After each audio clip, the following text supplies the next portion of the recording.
All right, welcome back to another episode of Cameo Podcast. Feels good to get back on the horse. It's been a while. Took some time off, some mental health days as it would be, but I packed up my calendar for this month. Got like 8 or 9 or 10 interviews scheduled, and then this next interview kind of popped up in the DMs. And slid right in there. Yeah, slid right into the DMs, kind of like Tay Ashley's. Anyways, yeah, so this episode is sponsored by readyatdoor.com. Use Kameo to save $5 if you're in Kamloops and want to have some food delivered to your door. It's like Skip the Dishes, but locally made, locally owned. Let's keep that money in this community. And without further ado, my first interview of 2019 is with someone who is not from Kamloops. In fact, from Kelowna, which, fun fact, I own the City of Kelowna Snapchat handle. So, I do. You should post me on there. Anyways, my next guest is a rapper by the name of Kairos. Is that how I say it right? Kairos. Kairos. See, yeah. I don't know how to say it. Nobody ever knows how to pronounce it the first time. It's pretty normal. I've had Kairos and like a million other things. But at least it's unique and different. Yeah, it stands out. It's better than like Little anything. Little anything. Yeah. So what are you doing in Kamloops? Let's put that down on wax, as they say, because I'm going to try and be as cool and hip-hop as possible right now. So hip with it. Thank you. Right now, I'm just going to... I came to Kamloops to work together with the Lostboys, and I'm working on a couple collabs with them. Yeah, so the Lostboys, for those who don't know, dropped an EP... Just yesterday, January 4th, and just released a music video basically making Kamloops look like Malibu, which is pretty cool. Yeah, it was a really well done video. Yeah, the visuals were awesome. And then you released a video called Renegade like a month ago. Yeah. Which is doing well. Good visuals. Yeah. How long you been rapping for? It's been about six years now. 6 so years? It's been a while, yeah. 6 years. So what got you into it exactly? Because so many, like Lil Xan is just like, oh, my camera got stolen, so I decided to rap. Yeah, no, when I was traveling abroad, I ran into this one guy. His name was Money Miles, and he would always rap and just freestyle at everybody, whether they wanted to hear it or not.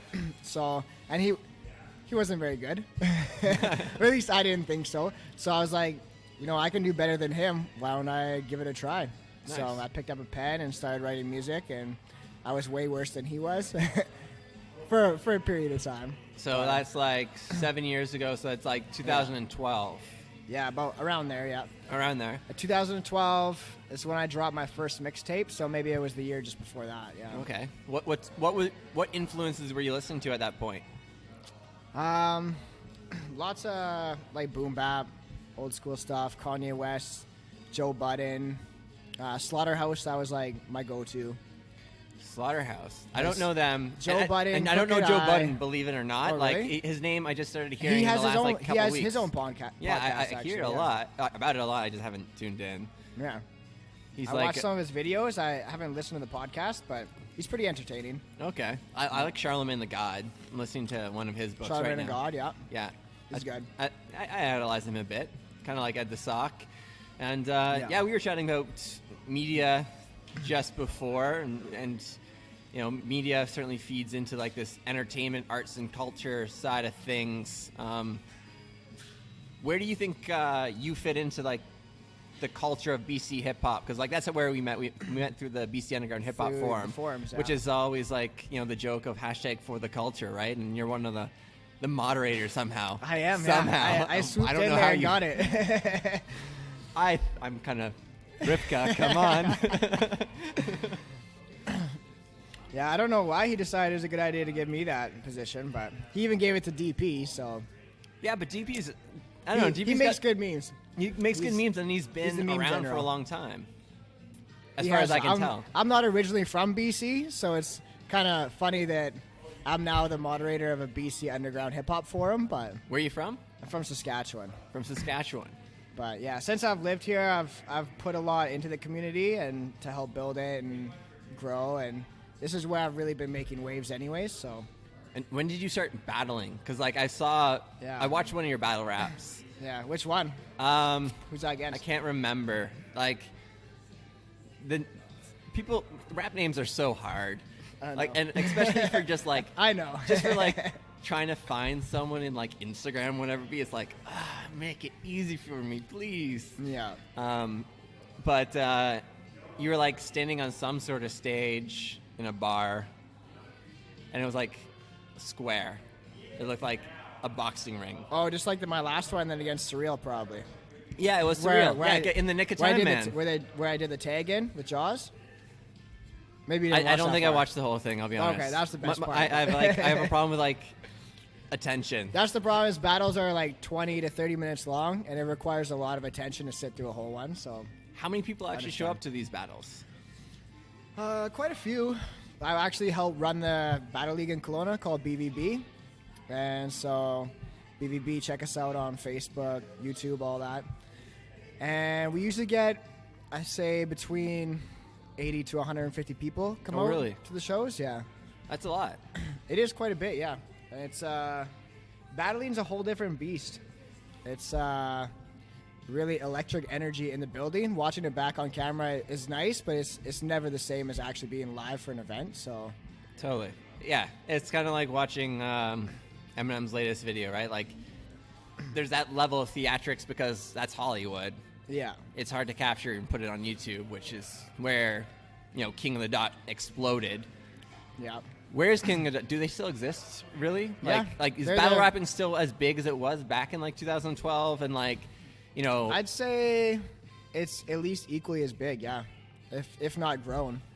There's different pockets of, like, battle rap communities across Canada, which is primarily in Toronto, and there's some smaller leagues like Smoked Out that are starting to grow pockets around other cities. The other main one is in Vancouver. They've really been growing their KOTD scene there as well. So there's probably the biggest name coming out of there right now is Ellipsis, and he's battled a lot of big name guys. Oh, interesting. And he's really good actually. So who are you watching in the hip hop community right now? Like I'm watching Mercules. Well, more than just Merc. Oh, okay. Like John Welch is like, yeah. and Flesh and Fur. Flesh and Fur. Oh my gosh. That's somebody I have my eyes on. Yeah. Yeah, watching him for sure. Them or him, Lostboys. Just trying to think off the top if anybody else is really catching my eye right now. Scotia Syph is he's kind of interesting. He's amusing. Yeah. Let's put it that way. Yeah. No, he's a cool guy. He's always around to stir the pot for sure. Oh yeah. Though I'm not really big into the whole My Boo thing. There's so many rappers, it's hard to... There is a lot of rappers, right? Yeah. Do you think there's in this weird economy that we're in, right? It's the entertainment industry. Yeah. Right? Where do you think it's all going to work out for, like, BC Underground, like, 1 year? I think it's just everybody's making the best music that they can, and some people will make the cut, some people will drop it, That's how it's going to go. Oh, another person I have my eyes on right now is Manila Grey. I don't know if you've heard of them. Yep, yeah, I've heard of them, yep. I've been watching Black Goku. Black Goku? I haven't really seen a lot of Black Goku. Well, that's an interesting trend, though, in that this, like in the Lostboys do it too, right? They're very methodical on their releases, right? Yeah. I noticed just recently you only started releasing more photos yourself. You're on Instagram, right? You're pretty selective and slow to release content. Yeah. Right? Like, I've been working to build content on a more regular basis, yeah. But that's a whole nother story. Yeah. Whatever it be. One of the only reasons why you also have a podcast or had that invitation to you is because Lila said that you have an interesting story. And she saw me do a show in Kamloops actually when I first moved to the Okanagan area, probably like 4 or 5 years ago. And she was dating, I forget his name, Social Andy, I think was his name at the time. And he was a rapper. He was putting on a show. I had just moved to Kelowna, and somebody else was going to come do the show, so I performed in Kamloops, not really knowing anybody. And it wasn't like the craziest show or anything, but that's how I met her. Okay. So what sort of story do you have? Like, I was What I was gonna meme Yeah. yourself. I was memeing calling you a youth pastor one day. Yeah. Just because I wanted those likes, those comments, because I wanted to win the T-shirt in the forum. Did you win the T-shirt? Oh yeah, I just in the mail? it. Rivka ran out of medium men's. Oh, no. So I ended up spending money and buying a hoodie. So Did you? I Okay, that's all right. spent him some money and he's sending me a hoodie. But I actually spent legit money to win that month. Like I'm not hilarious. joking. Like That's and we're hilarious. talking like at least like I have alternative reasons for spending the money too, but like Yeah. over $100. Like I literally spent over $100 on just like stupid meme joke ideas, like as petty as like buying a domain name just as like a joke for cloutkid.com. Yeah. Like because that's the That's world hilarious. we're in terms of trying to get attention, right? Yeah. And I think rappers have figured it out. A lot of rappers have. Yeah, there's a lot of rappers that catch the eye. I think rappers are better at the social media marketing game than other musicians in general. Well, I Big think time. I think they get the grind a little bit, but Yeah. I see a lot of people not responding to comments too, right? So it's like, respond to your comments. Like, Yeah. that's going to help you trend. What Yeah, do you? That's a learned behavior. It's like not something you just think of just naturally. Like somebody has to kind of teach you that. So I guess that's true. yeah.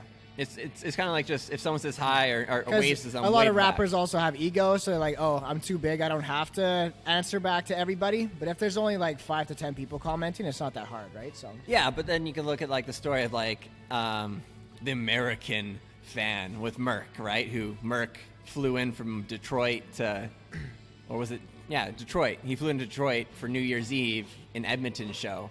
oh yeah. Right? What's his name? Dan? Yeah, I think it's Dan Reese. I don't know. I have him blocked, I think. Oh, really? Yeah. But I still see his posts because I'm a moderator now, so you still see the people that you blocked, but you can't interact with it. Man, sometimes the beefs in this thing, like, they're funny, but also like get a little too real because Yeah. you got to realize you're sometimes you're chatting with real gangsters, right? And Yeah. trying to walk that line. Like Don Castro. Hey, him and I have a great relationship. Oh no, that's weird. I'm just saying, like, people like Stendo Gang and stuff. Like, sometimes you gotta watch what you say, Totally, Yeah. right? And I saw Tyler McMillan put his foot in his mouth today. even, Yeah, So. he took the L and took I took an L on something else a couple weeks back, and I think that's part of what you Yeah. have to do Yeah. in this industry too, right? Because Yeah. everyone's screen caps. Everyone's a screen cap bitch, myself yeah. included, right? I've screen capped lots of stuff. Yeah. Like it's it hasn't. like that whole beef between Decipher and Easy Mac when they're going at it, saying he's gonna pull up at his house and stuff. I have all the screenshots. So that was fucking weird. that was weird. That was It never weird. happened, but it was so weird. Like Scotia Sife and I we're friendly in the DMs. It's weird, yeah, right? yeah, It's yeah. Me and him chat all the time. But I think he's Calgary based though, is he, or is he back in Vancouver? No, He lives in Vancouver now. he's in Vancouver. I think he's actually originally from the East Coast. So Yeah. he's from Halifax, but he's been like moving further west. Okay, So let's go province by province. Who are you interested in, like out of Quebec? Any Quebec rappers that come to mind? I'm sorry, I skipped a bunch of Quebec- Maritimes. yeah, in Quebec, I can't really think of any like musician rappers. Yeah. But there's a couple of battlers over there that I know, Chrome and Trevi. Okay. We've had them out at a BBB event, and Chrome is really good. He's like probably next up out of the Montreal, Toronto kind of scene. He's really good. He's based out of Montreal, so See, Montreal's interesting because it has like Montreality on YouTube, right? yeah, and that's a really big music That's huge. platform. Yeah. Like they're bringing Trippie Redd in, they're bringing Peep in. They've got everyone. Do they put on for their local guys though? That's what I know. don't. It doesn't appear to, right? Like Yeah. they seem to be like, we're the bar, right? We gotta, Yeah. that level of exclusivity, right? That's level of hype. That's, Mm-hmm. that's no different than like, how does Ripka decide who to put on for, right? Through making a post on BC Underground's blog or whatever it be, right? Yeah. Or if he's making a post on the actual Facebook page. Yeah. Yeah. Yeah, I mean, I guess he's just a curator, right? So it's his own opinion. Totally. So whoever he wants. Right, so that's no different than Montreality or Yeah, I whatever it guess. be, Yeah, right? it's Or fair enough. myself with They're the not. podcast. They're not forced to put on a certain thing just because of where they're at. That's true. Totally, right? Like, Yeah. I wouldn't be surprised. They seem to come out of nowhere, though, Yeah. right? Like, absolutely nowhere. But they've also figured out the whole culture of the emo side of rap, right? That Emo hop? yeah, emo hop. Yeah. Which we all seem to get. Yeah. I think you grew up on it probably. The emo days, because if you're 27. Oh yeah, no, I grew up in like through the emo phase for sure. That's I used to listen to only like metal and rock and stuff. So that's where like like I came from. That's where Juice Week World came from. Lil Peep, everyone. Yeah. Who were you listening to back in the day? like Bullet for My Valentine. Oh, okay. Atreyu, The Used, Yep. My Chemical Romance, like all that super emo shit. It's super weird because like Panic at the Disco I'm hearing them back yeah. on the radio now, like Yeah. on the radio, and High Hopes I like it, right? Like I actually hope It's super Merc different, but yeah, it's remixes not it. bad. Would be nice. That'd be cool. But He's going to because he remixes everything. So well, well, not Yeah. so much lately, but not so much lately, right? Yeah. But I'm expecting like red jumpsuit apparatus to like show up one day yeah. and like start doing stuff again. But it'd be sick. we were chatting online, and were you homeless at one point, or were you like Homeless? a train hopper? No, I did that for a music video Okay. and for a song. I kind of got the inspiration from method acting. Okay. And so what I did is I wanted to write a song about homelessness, to raise awareness about it, and kind of shed some light on the issue, and to get like some personal experience to know what they go through. So I went and lived homeless for 3 days in Okay. the streets, and I took a camera along with me and a notebook, and I wrote a song while I was out there and shot a music video over the 3 days. It was pretty crazy. Oh, interesting. Okay. That sounds like Yeah. something I would do if I was like, I don't know, not married and had a kid. And Yeah. It was a lot harder than I thought it was going to be. Oh, yeah? For sure. I didn't take any money with me, anything. So Where do you sleep the first night? first night, I slept in a park. I slept in a park every single night. Was it during like the summer? It was during the summer, right? No, it was in the fall. Okay. And in the evenings, it was pretty cold. I remember the first night I slept in a dugout at Riverdale Park. And then the second night, I slept over in another park, and I got hit by like 4 a.m. with the sprinklers. Oh shit. Yeah, and it was like maybe 2 degrees outside, and then I had to go sit and had to go find somewhere I could be warm. So I ended up going into like the foyer of a bank, so I could stay in there. Yeah, I before ran they into opened some up. homeless people, warming up when I was depositing a check yesterday. you Yeah, know. that's And kind they're of what just, you gotta do in the winter time. Yeah, they're just like, hey, just warming up, drying off. I'm like, hey, man, I get it. Like, yeah, just let me deposit my check in privacy, right? So, yeah. what's the homeless population like in Kelowna right now? Is it? In Kelowna, it's pretty crazy. I did this back when I lived in Saskatchewan still, Oh, okay. but in Kelowna, it's becoming quite a problem. It's Yeah. constantly increasing. They had some housing. I forget the name of the place, but they had a housing place for them, and that shut down. Yeah. And it seems to be, I mean, Kelowna is a really beautiful city and a nice place with good weather. So it seems like, I don't know, they're spreading the homeless word, and more people Yeah. are showing up, right? Yeah, it's like Kamloops, like it's increasing the transit population, which Yeah. we live on a railway, right? So Yeah. it's pretty easy, but Yeah. nothing against that. No, but How do you think? how do you go about approaching it? Totally. And Mayor of Kelowna just got reelected, Bazaran, and he just turns a complete blind eye to it and doesn't. He sees it as a non-issue. So Really? Yeah. Do you remember Josh Hogan running for mayor? no, was that just this last? Yeah, election? this last election. Yeah, he moved to Kamloops now. I'm buddies with him. Yeah, so he Oh, doesn't really? even live in Kelowna crazy. anymore. He's like, He's not like- elected. I'm getting out. No. He ended up pulling out actually of the election, which is the right thing to do. Okay. He just got tired. We You should recorded a have podcast helped him together. win. I would have really liked that. I was trying to help. Yeah. I was trying to help someone back home win, who was like a bong smoking underwear wearing crazy man who's really well spoken. Well, I hope everybody wears underwear, but no, sorry, he would smoke a bong in his underwear in front of a police station because they took away his medical marijuana. Yeah. Which obviously I enjoy a lot, which I need to actually smoke less of. But yeah, the homeless issue is quite interesting. The topics come up in the forum, the BC Underground Hip Hop Forum, about like banding together for good, for the culture, for using stuff to better stuff, right? Because you have like people like Paiute who's bringing Native issues to attention through Stress Street, right? You got you and your guitar and sleeping. I feel like the Native rappers or artists in general are a lot better at shedding light on issues and the struggles that they go through than other rappers, at least in like the BC underground scene, or like Canada-wide scene. Do you think? Because I see nowadays a lot of rappers are just doing like the party tracks. They're just doing like the have fun stuff, or they'll do like the mental health angle. The mental health angle, but like, but they don't really focus on any other issues. It seems like. Do you think it's because it's trending the mental health angle? Because I could sit in front of you and be like, yeah, no, I didn't think about killing myself earlier today, right? I think the reason that a lot of artists and I guess rappers try to shed light on mental health issues like depression and anxiety is because they're going through it.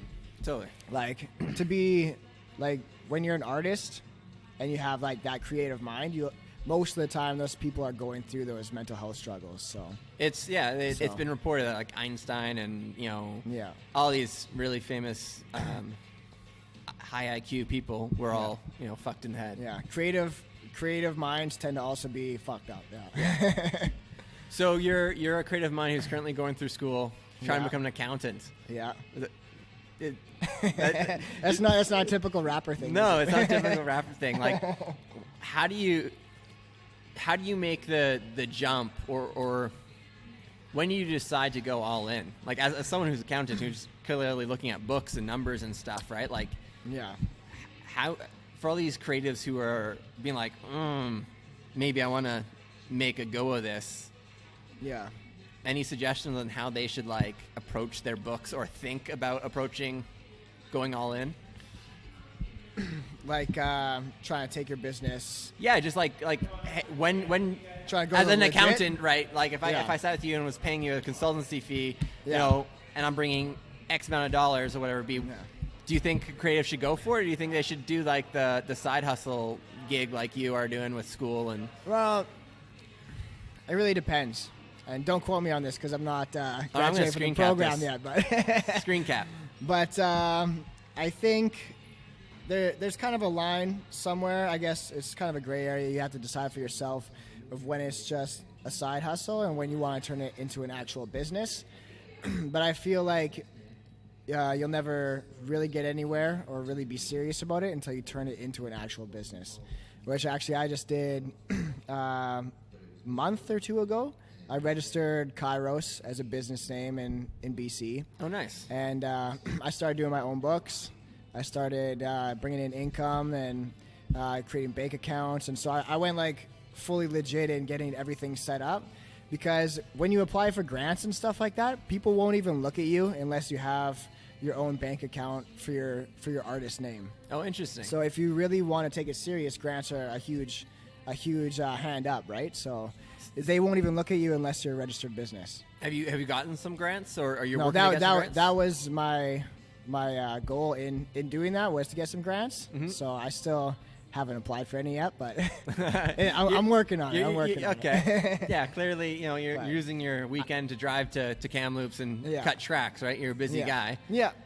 Just it's on the to-do list. Yeah. On the to-do list. Yeah. Awesome. So when would we expect the tracks that you're cutting with the Lostboys to drop? Like, how fast a turnaround should we kind of expect to see, or is it just kind of wait for it? Really depends. We ended up writing 2 tracks together last night, which today we spent most of the day just trying to polish one of them. One of them's going to be one of my tracks, and I'm probably just going to release it pretty much whenever it's done. Cool. So under a month probably. Okay. And then the track that we did for them, I laid down a verse for one of their songs, and that's going to be. I don't want to say too much about their whole release schedule. Yeah. It'll probably be around March sometime. Yeah, I know they're pretty tight-lipped about it, which Yeah. it is what it is. And they have like a very organized series of releases that they're doing as well. So Yeah. and it's nice to see. That's why I came down. It's nice to be in the room with other creative minds that are working towards the same goal, but they're actually working. Just Yeah. like you were saying in BC Underground, there's a lot of rappers that are lazy, like they can maybe have a social media presence or something, but when it actually gets down to making the songs and doing the work, they just ride off a song they made 2 years ago or something like that. Totally. It's not people really creating new content, and so that's really why that's what I try to do, and that's why I wanted to come here to surround myself with other people doing the same thing, so I could get some inspiration off that. So. Are you one of the judges on the BC Underground Champ? For the tourney right elimination now? tourney? No, because I'm in the tournament. Oh, so. you are in the tournament. Yeah. Okay. So But I kind of wanted to be hands off with that anyways, because it's I don't really see too much coming from it. I mean, it's kind of cool, but I'm not even really promoting my aspect of it. no, but The only thing that looks cool on there for prize is the Hip Hop Canada interview. I think that'd be really cool. But well, I view it as like the growth the group grew. over the last few months, 1,200 yeah.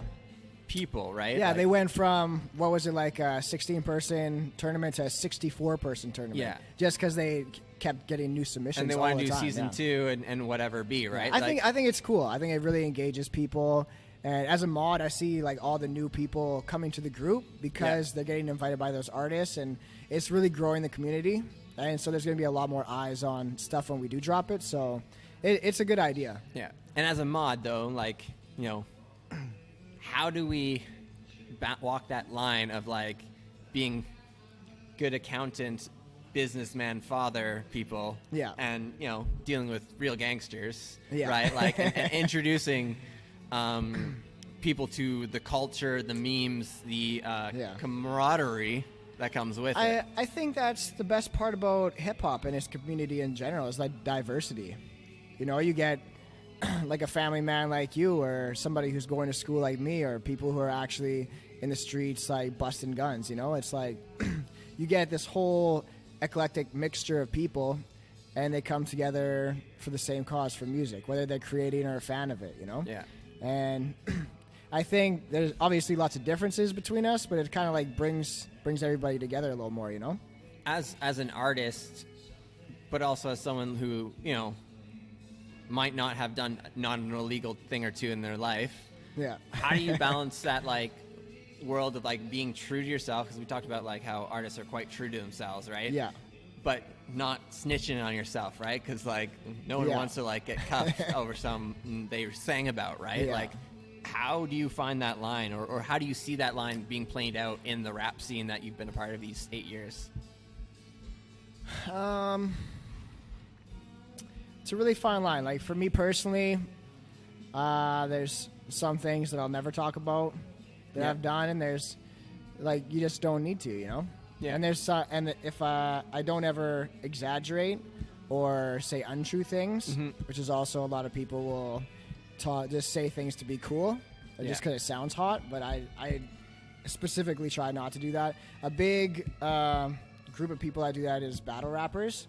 Like gun bars are like all the rage in battle rap. Is like even if you don't carry a gun, it's just the creativity of like putting together a gun bar is just like people love it. The crowd goes crazy. But it's for me, I've done 10 battles, but I've never done one gun bar just because it's so untrue to who you are as a person. To like when it's not factual. But some people don't care.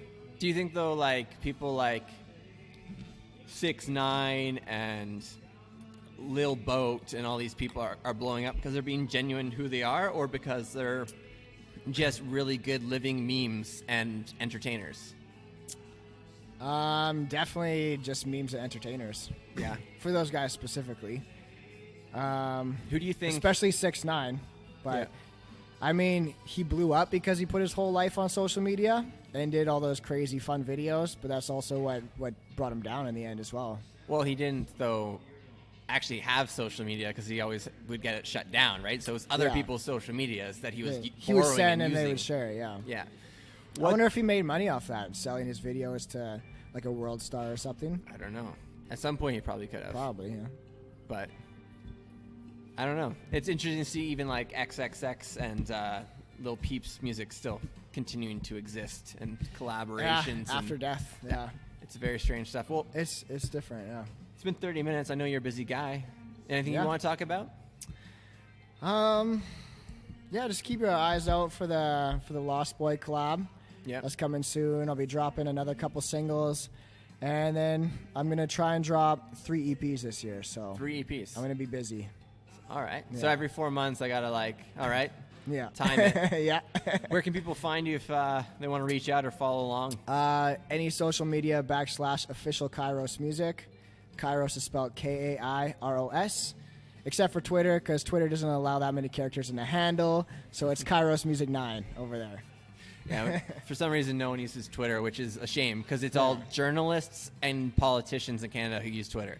Yeah, I follow a lot of journalists and like content creators on there. Yeah, that's about it though. At least in like the Canada Kamloops sphere, it's only politicians, and it's so easy to get attention in this town. Yeah. Anyways, thanks for meeting with me for awesome. Thanks for having me. Appreciate it. And if you're new here, please feel free to hit subscribe on whatever podcast player you may be listening to this.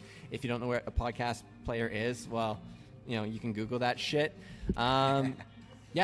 If you want to support me as a content creator, I do have a Patreon. It pays for my hosting. It's neat. I haven't actually cashed out on it, but there's money there. There's money there from like real living, breathing people who believe in me, which is cool.